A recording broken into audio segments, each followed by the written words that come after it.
saddexagalka Bermuda ama loo yaqaano saddexagalka sheedaanka waa aag juqraafi oo u samaysan qaab saddex geesood siman oo gaaraya 1500 oo kiiloomitir oo dhinac kasta ah iyo bad gaaraya 1 milyan oo kiiloomitir oo square oo taxan badweynta Atlantic ee u dhaxaysa Bermuda,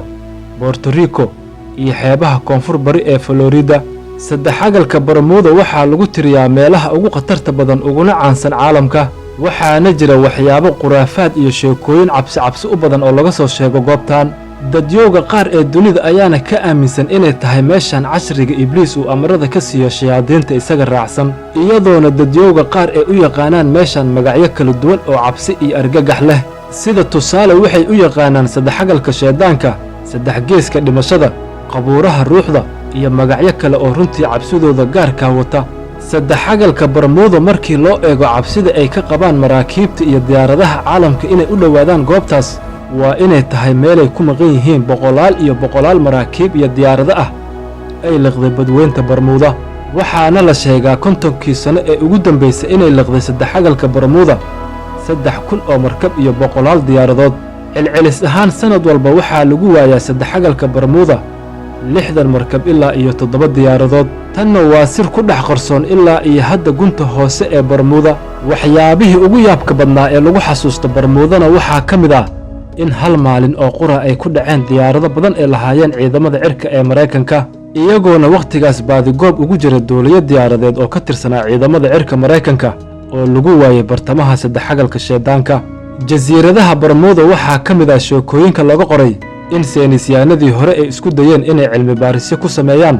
balse ay kala kulmeen codad cabsi iyo argagax leh oo xilliga habeenkii ka soo yeeray jasiiradahan. waxayna u bixiyeen wakhtigaas kadib magaca jasiiradda sheedaanka, waana halka ay dadka qaar ay ka keeneen magaca saddexagalka sheedaanka. laakiin muddo fara badan oo cabsi laga qabay codadka iyo qeylada ka soo yarta habeenkii jasiiradahaas ayaa ugu dambayntii waxaa la ogaaday in codadka ka soo yara habeenkii jasiiradahaas ay yihiin shimbiro ku nool jasiiradahaas oo noocooda oo kale aanan adduunka intiisa kale laga helin. tan kale saddexagalka Bermuda meesha ugu khatarta badan uguna halista badan waa dhinaca jasiiradda Bermuda oo liqda maraakiibta waaweyn ee xamuulka iyo kuwa kale, waxayna dhinacan Bermuda masaafo ahaan xeebaha Mareykanka u jirtaa qiyaas gaaraysa ilaa iyo 650 meel. Bermuda waa jasiirad qurux badan oo jawigeedu uu yahay mid dhexdhexaad ah oo soo jiidasho gaar ah u yeelata dadka dalxiisayaasha ah, balse inkastoo haddana ay jirto cabsi weyn oo lagu sheego xeebahaas iyo agagaarka jasiiradda Bermuda, haddana sidaa ay tahay waxaa sanad kasta dalxiis u imaada dad fara badan oo ka kala imaaday adduunka intiisa kale, haba ugu badnaadaan dalxiisayaasha ka yimaada dhulweynaha Mareykanka. celcelis ahaan dadka ku nool jasiiraddan waxaa lagu qiyaasaa ilaa iyo 70,000 oo qof in ku dhow. sidoo kale jasiiradda Bermuda waxay caan ku tahay noocyo kala duwan oo xayawaanada badda ah oo aan laga helin adduunka intiisa kale, waana meel ay inta badan jecel yihiin dadka quusa badaha hoostooda. balse markii laga bixiyo sawirkaas quruxda badan jasiiraddan iyo jasiiradaha u dhow ee Bahamas iyo Puerto Rico, ayaa haddana waxaa laga soo sheegaa inay sanad kasta ay ku dagaan maraakiib iyo diyaarado fara badan oo isticmaalayay. saddexagalka Bermuda waxay caan ku tahay cimilo aad u kacsan oo mowjado waaweyn ah oo dhex jibaaxa inta u dhaxaysa jasiiradaha Bahamas, Bermuda iyo xeebaha koonfur bari ee Florida, iyadoona mowjadahaas badda ka jira ay mar walba ka dhashaan dabeelo waaweyn oo biyo wata oo u socdo qaab wareeg ah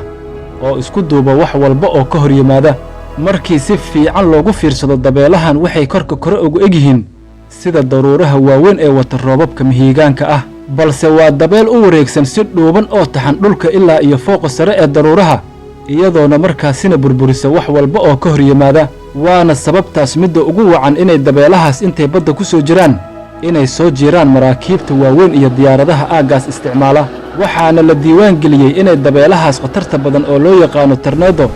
ay marar badan ay ku dhufteen xeebaha koonfur bari ee Florida. sidoo kale waxaa la sheegaa inuu jiro magnad qalqalgeliya diyaaradaha iyo maraakiibta isticmaasha Bermuda oo isaguna sababa inay diyaaraduhu ka haboobaan qadkii ay ku socdeen, iyagoona si degdeg ah ugu soo daata markaas saddexagalka badweynta Bermuda. waxaana jira runtii magaalooyin fara badan oo u dhowaa xeebaha saddexagalka ay burburiyeen duufaanta iyo biriqda ka dhacaysa aaggaas. asal ahaan jasiiradda Bermuda ayaa waxay ka samaysan tahay fulkaanooyin hore oo ka dhacay gunta hoose ee badda taasoona u soo kacday qaybta sare ee badda wuxuuna gaaraa dhirirka gunta hoose ee jasiiraddan ilaa iyo qaybta sare markii la soo cabiro ilaa iyo hal meel wax ka badan mideeda kale waxaa la sheegaa inay u sii dheer tahay xaalad kale oo mawjado iyo hirar waaweyn ah oo afgembiya maraakiibta xamuulka ee marta saddexagalka Bermuda runtii baaritaan dheer oo wakhti qaatay kadib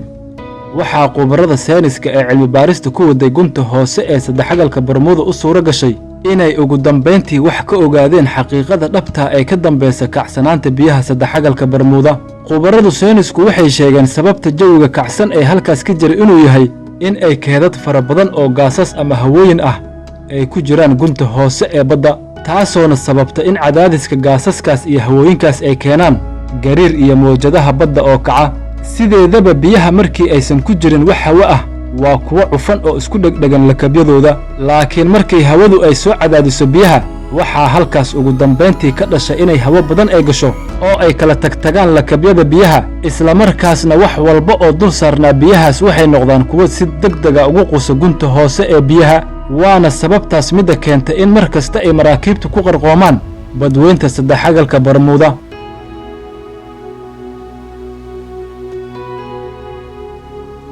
Jian Gusar waa qofkii ugu horreeyay ee si buuxda u diiwaan geliyey dhammaan dhacdooyinkii iyo shilalkii ka dhacay aagga saddexagalka Bermuda isagoona ay ku qaadatay si uu u soo wada aruuriyay dhacdooyinkaas muddo sannado fara badan oo juhdi ah wuxuuna ka diiwaan geliyey 350 kiis oo dhacdo ah oo 150 ka mid ah ay dhaceen 25 sano ee ugu dambeysay waxaana jira website gaar ah uu ku diyaariyey dhammaan wixii ay liqday Bermuda si uu xogtaas ula wadaago dadka wax ka baara saddexagalka Bermuda wuxuuna Jian aaminsan yahay dhacdooyinka iyo shilalka ka dhaca halkan inay ka duwan yihiin shilalka kale ee badaha caalamka ka dhaca run ahaantii maraakiibta halkan ku degta waxay ku qarqoomaan si degdeg ah intaysan caawin iyo gargaar aysan dalbanin iyo sidoo kale iyagoonan markaasina aysan ku dhicin wax cilada haba yaraatee mawduucina maantana intaas ayuu ku egyahay wassalaamu calaykum